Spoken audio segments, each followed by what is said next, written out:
சுவைக்கும் ஒவ்வொரு சுவையும் உங்கள் பாரம்பரியத்தை நினைவூட்டும். ஆலடிப்பட்டியார் நலனும் நற்சுவையும் 65க்கும் மேற்பட்ட கிளைகளுடன். No compromise. உங்க சைடுலயும் எங்க சைடுலயும். It's a GT promise. GT Holidays, South India's #1 travel brand. Attica, India's #1 trusted gold buyers. We release pledged gold instant cash payment. ஹரியானாவில், டெல்லியில், குறிப்பாக ஃபரிதாபாத், அதன் நீட்சியாக அதன் தொடர்ச்சியாகத்தான் இது நடைபெற்றிருக்கிறது என்பதாக கருதப்படுகிறது. 2900 கிலோ இவர்கள் வந்து அமோனியம் நைட்ரேட்டை கைப்பற்றிருக்கிறாங்க. இதில் உண்மையிலே அதிர்ச்சி அளிக்கக்கூடிய ஒரு விஷயம் என்னன்னா, இந்த குறிப்பிட்ட இந்த விவகாரத்தில் பல மருத்துவர்கள் இருந்திருக்கிறார்கள். இஸ்லாமிய மத அடிப்படைவாத பயங்கரவாதம் அப்படின்ற அந்த ஒரு வெறி தலைக்கேறி போய் இதை செய்திருக்கிறார்கள். சாதாரண குற்றங்களும் பயங்கரவாதமும் வேறு வேறு. அதை பொறுப்புள்ளவர்கள் புரிந்து கொள்ள முட்டாள்தனமாக இதை பேசுவது அப்படின்னு சொல்றது தவறானது. சமூக விரோதிகளை அடையாளம் கண்டுவிட முடியும், அதே போல குற்றவாளிகளை அடையாளம் கண்டுவிடும், சட்ட ஒழுங்கை சீர்குலைப்பவர்களை, ரவுடிகளை அடையாளம் கண்டுவிடும். ஆனால் இஸ்லாமிய மத அடிப்படைவாத கும்பல்கள் மிக மிக ரகசியமாக பணியாற்றுவார்கள். மதம் பிடித்தவர்கள் எப்படி இருப்பார்கள் என்பதற்கு இது ஒரு உதாரணம்.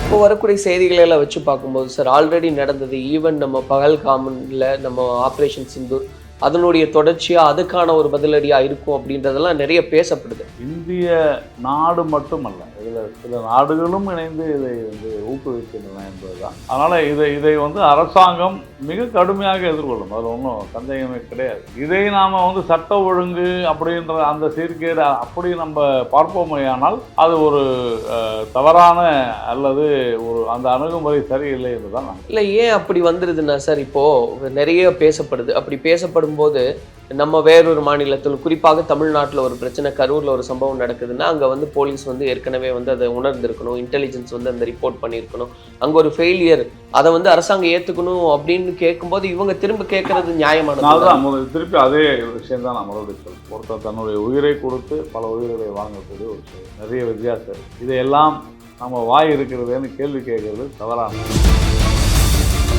மும்பை தாக்குதல் நடந்தப்போ அப்போதைய பிரைம் மினிஸ்டராக இருந்தவர் அந்த ஸ்பாட்டுக்கு வந்தார் அப்படின்னு.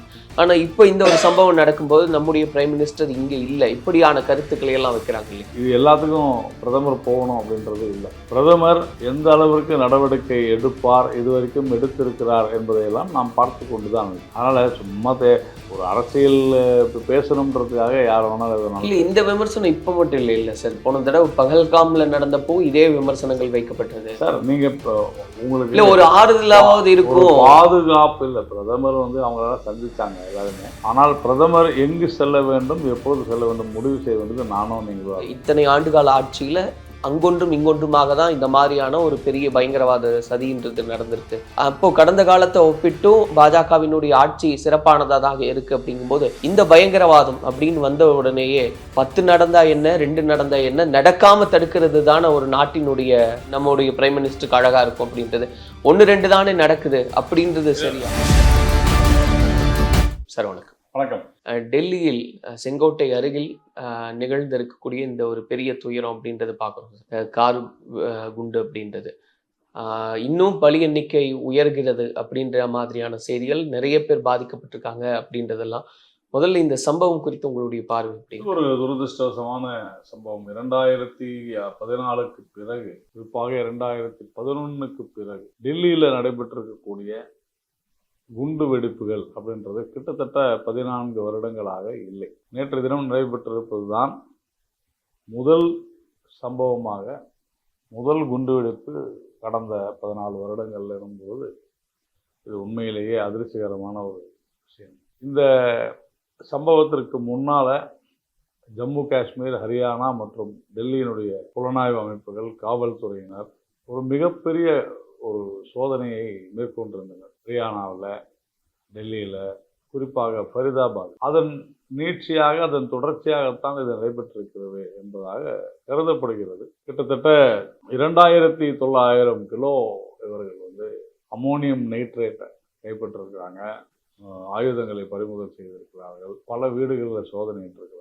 இதில் உண்மையிலே அதிர்ச்சி அளிக்கக்கூடிய ஒரு விஷயம் என்னன்னா, இந்த குறிப்பிட்ட இந்த விவகாரத்தில் பல மருத்துவர்கள் இருந்திருக்கிறார்கள். அப்படின்றது ஒரு அதிர்ச்சியான ஒரு விஷயமாக தெரியுது. இதில் எல்லாருமே பெரும்பாலும் ஜெய்ஷ் இ முகமது என்கின்ற அந்த அமைப்பை சார்ந்தவர்களாக இருக்கலாம் என்று சந்தேகிக்கப்படுகிறது. ஏதோ ஒரு பயங்கரவாத இயக்கத்தினோட இவங்க தொடர்பில் இருக்கிறாங்க அப்படின்றது தெளிவாக தெரியுது. ஏனென்று சொன்னால் இதில் குறிப்பாக உமர் முகமது, அதே மாதிரி முதமில் ஷக்கீல், அபி ராத்தர் எல்லாருமே டாக்டர்கள், டாக்டர் சஜ்ஜான் அகமது, இந்த மாதிரி 5 மருத்துவர்களை டாக்டர்களை கைது செய்திருக்கிறார். இந்த 5 பேரில் கிட்டத்தட்ட 3 அல்லது 4 பேர் காஷ்மீரில் இருக்கக்கூடிய ஸ்ரீ வைஷ்ணவதேவி ஆலயம் அந்த ட்ரஸ்ட் மூலமாக நடத்தக்கூடிய ஒரு மருத்துவக் கல்லூரியில் தான் மருத்துவம் பயின்றிருக்கிறார்கள் என்பது குறிப்பிடத்தக்க. இப்படி ஒரு மூளைச்சலவை செய்யப்பட்டு இஸ்லாமிய மத அடிப்படைவாத பயங்கரவாதம் அப்படின்ற அந்த ஒரு வெறி தலைக்கேறி போய் இதை செய்திருக்கிறார்கள். பொதுமக்களிடையே ஒரு பீதியை உண்டு செய்வதற்காக இந்த சம்பவம் நடந்திருக்கிறது.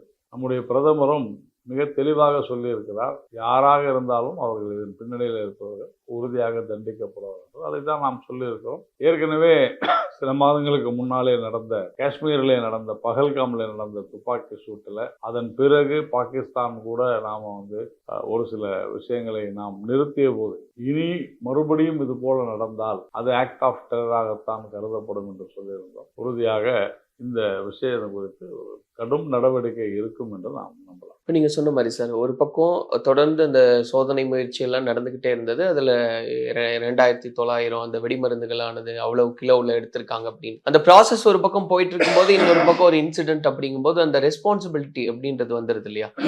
அப்போ அந்த ஃபெயிலியர் தான் அதுக்கு காரணம் அப்படின்னு இல்லை, இது சொல்வதற்கு மிக எளிதானது. ஒரு சட்ட ஒழுங்கு பிரச்சனையும் சாதாரண குற்றங்களும் பயங்கரவாதமும் வேறு வேறு. அதை பொறுப்புள்ளவர்கள் புரிந்து கொள்ள வேண்டும். முட்டாள்தனமாக இதை பேசுவது அப்படின்னு சொல்றது தவறானது. ஏனென்றால் இது இன்று நேற்று அல்ல, இது இஸ்லாமிய மத அடிப்படைவாத பயங்கரவாத செயல். பயங்கரவாதத்திற்கு மதம் இல்லை என்று சொன்னாலும் கூட இந்த பயங்கரவாதம் ஒரு குறிப்பிட்ட மதத்தின் பெயரால அந்த அடிப்படைவாதத்தினால் நடப்பதுதான் என்பதில் யாருக்குமே மாற்று கருத்து இருக்க முடியாது. அப்போ இதையும் ஒரு சட்ட ஒழுங்கு பிரச்சனையும் நாம் தொடர்பு படுத்தி பார்ப்பது என்பது தவறானது. ஏன்னா இது ஒரு சர்வதேச அளவில் திட்டம் போட்டு நடத்தப்படுகிற ஒரு மிகப்பெரிய செயல். இப்போ இந்த குறிப்பிட்ட வாகனம், அந்த I-20 வாகனம் கூட ஃபரிதாபாத்திலிருந்து தான் நேற்றைய தினம் கிளம்பி இருக்கு. இந்த வாகனம் எப்படி இவங்க திட்டம் போடுறாங்கன்னா, முகமது சல்மான் என்கின்ற ஒருவரிடமிருந்து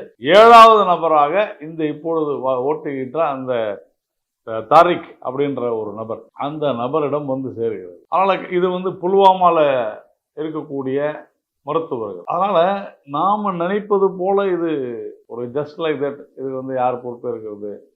பொறுப்பு உறுதியாக அரசாங்கம் இருக்கும், அந்த கடமையை செய்யும். யார் காரணமோ பயங்கரவாதத்தை ஒடுக்குவதற்கு உலகம் முழுக்க பரவி இருக்கக்கூடிய மத அடிப்படைவாதம் இது. அதனால இதையும் சாதாரணமாக இருக்கக்கூடிய சட்ட ஒழுங்கையும் நாம தொடர்பு படுத்தி பேசுவது என்பது தவறாக இல்லை. ஒரு பாயிண்ட்ல நீங்க சொல்றது ஓகேயா இருந்தாலும் சார், இன்னொரு பாயிண்ட்ல என்னவா இருந்தாலும் இது மேற்பார்வை பார்க்கறது அப்படிங்கும்போது ஒரு இன்டெலிஜென்ஸ் அப்படின்னு வந்துருது. அது சட்டம் ஒழுங்கா இருந்தாலும் சரி, இந்த மாதிரியான விஷயங்களா இருந்தாலும் சொன்ன போனா சட்ட ஒழுங்கை காட்டிலும் இதுல கூடுதலான ஒரு கவனம் இருக்கணும் அப்படின்றது தானே சார். நீங்க சொன்ன மாதிரி இந்த மருத்துவர்கள் எல்லாமே இவ்வளவு ஆண்டு காலம் பயிற்சி எடுத்திருக்காங்க, இல்லை இவங்க கூட தொடர்புல இருந்திருக்காங்க அப்படின்றதெல்லாம் இன்னைக்கு ஒவ்வொரு தகவல்களும் அதிர்ச்சியா இருக்கு.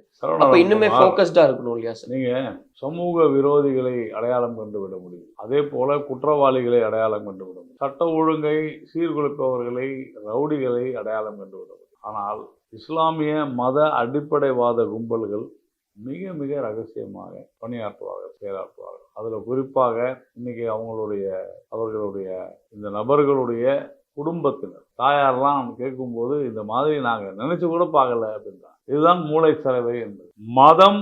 மதம் பிடித்தவர்கள் எப்படி இருப்பார்கள் என்பதற்கு இது ஒரு உதாரணம். அதனால இது டெரர் நெட்வொர்க் இங்கிருந்து அல்ல, ஜம்மு காஷ்மீர்லேருந்து துவங்குகிறது. புல்வாமாவிலிருந்து இதனுடைய தொடக்கம். அங்கிருந்து நூல் பிடிச்சி இவங்க போகிறாங்க.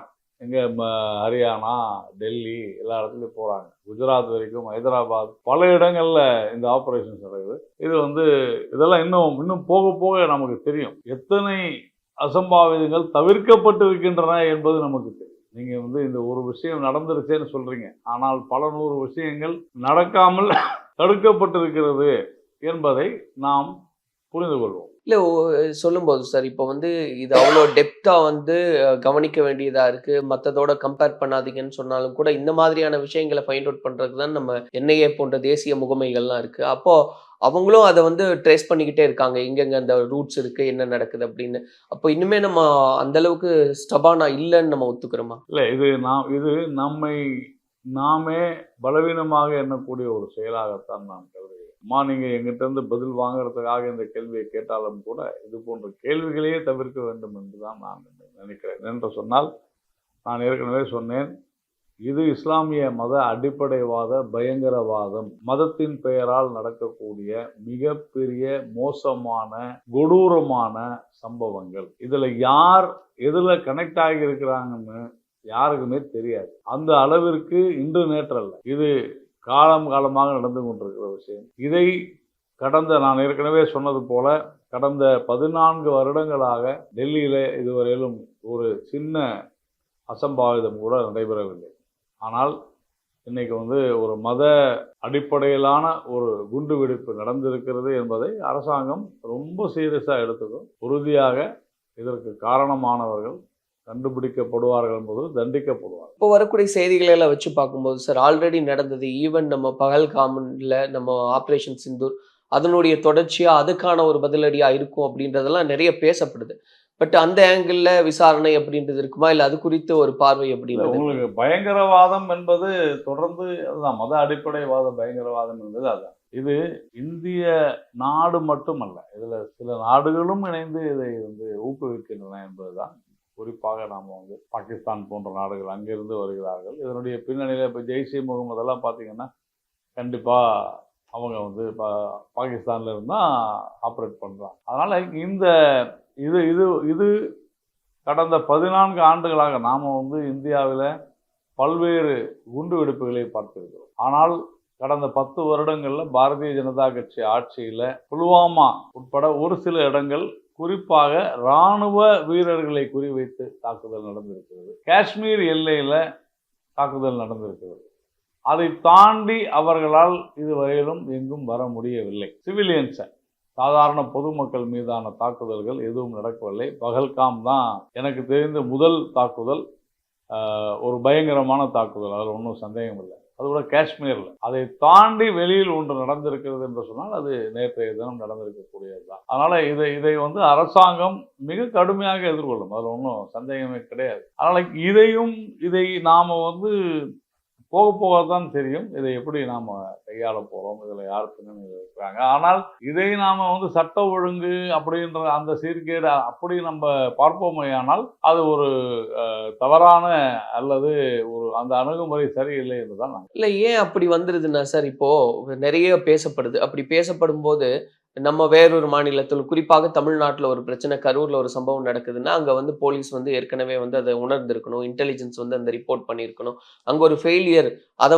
அரசாங்கம் ஏற்றுக்கணும் அப்படின்னு கேட்கும்போது இவங்க திரும்ப கேட்கறது நியாயமானது. திருப்பி அதே விஷயம் தான் நான் மறுபடியும் சொல்றேன். இது கிட்டத்தட்ட படை தாக்குதல். ஒருத்தர் தன்னுடைய உயிரை கொடுத்து பல உயிர்களை வாங்கக்கூடிய ஒரு செயல். நிறைய வித்தியாசம் இருக்கு. இதையெல்லாம் நம்ம வாய் இருக்கிறதுன்னு கேள்வி கேட்கறது தவறானது. இல்ல, கடந்த காலங்களை ஒப்பிடும் போது நான் முடிச்சது யாராக இருந்தாலும் ஏதோ வாய் இருக்கு நம்ம பேசுவோம். இதுல அரசியல் என்பது அறவே இருக்கக்கூடாது. சட்டம் ஒழுங்கு அப்படின்றதுக்கு காவல்துறை எதற்காக இருக்கிறது என்று சொன்னால், குற்றங்கள் நிகழாது இருப்பதற்கு தடுப்பதற்குத்தான் காவல்துறை. அது முதல்ல நம்ம தெரிஞ்சுக்கணும். to stop crimes from happening. சட்ட ஒழுங்கு சீர்கெடாமல் இருப்பதற்கு வருமுன் காப்போம் அப்படின்னு சொல்லுவாங்க. ஆனால் வந்த பின் பார்ப்பதற்கு கிடையாது. நீங்க அதையும் மத அடிப்படைவாத பயங்கரவாதத்தையும் நாம ரெண்டுத்தையும் ஒரே கண்ணோட்டத்துல நம்ம பார்த்தோம்னு சொன்னா அது தவறானது என்று சில பதிவுகளை எல்லாம் இதை ஒட்டி பார்க்க முடியுது சார். கடந்த காலங்கள்ல அப்படின்னு நம்ம பேசும்போது, மும்பை தாக்குதல் நடந்தப்போ அப்போதைய பிரைம் மினிஸ்டராக இருந்தவர் அந்த ஸ்பாட்டுக்கு வந்தார் அப்படின்னு.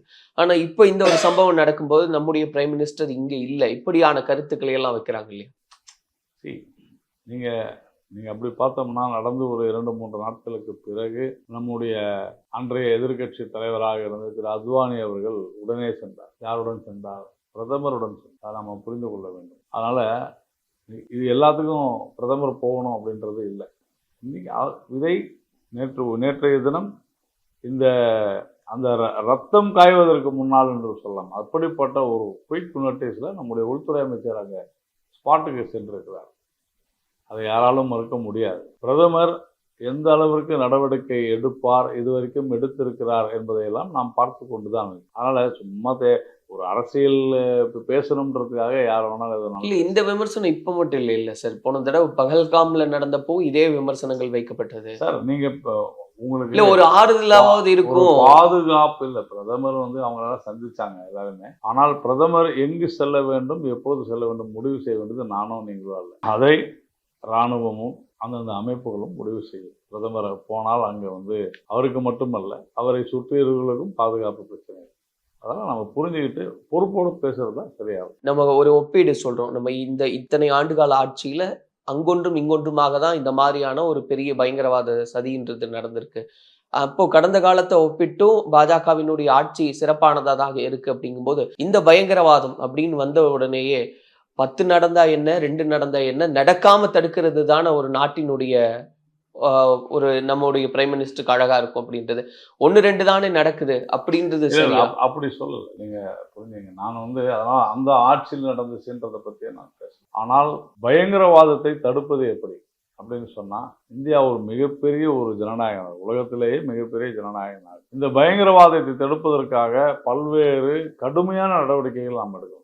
குறிப்பாக ஆர்டிகல் 370 அப்ரகேஷன், அதை நீக்கணும். அப்பொழுது எதிர்கட்சிகள் நம்முடன் ஒத்துழைத்தார்களா என்றால் கிடையாது.